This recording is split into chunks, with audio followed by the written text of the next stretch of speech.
Президент Таджикистана Эмомали Рахмон возглавил церемонию открытия дороги, которую недавно построили методом хашара жители 3 сел района Хамадани Хатлонской области, сообщает «Настоящее время». Жители нескольких отдаленных сел, не дождавшись помощи от властей, самостоятельно построили 14-километровую дорогу.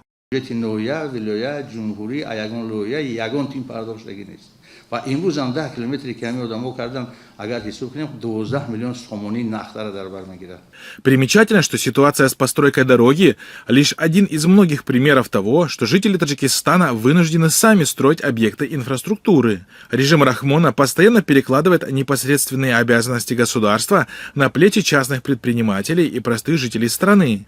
Люди в сельской местности сами строят и ремонтируют школы, мосты, систему водоснабжения. В некоторых регионах жители самостоятельно собирают деньги и проводят ремонтные работы на дорогах, соединяющих их с районными центрами.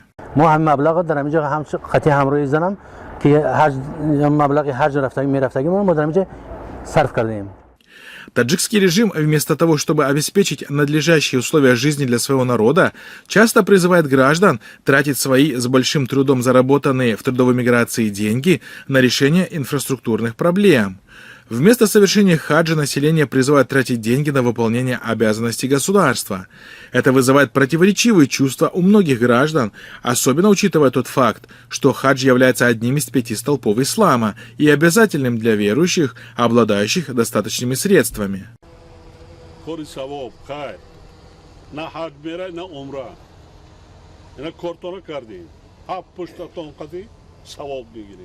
На фоне всего этого особенное возмущение населения вызывает тот факт, что власти продолжают тратить значительные суммы на организацию пышных государственных праздников и торжественных мероприятий.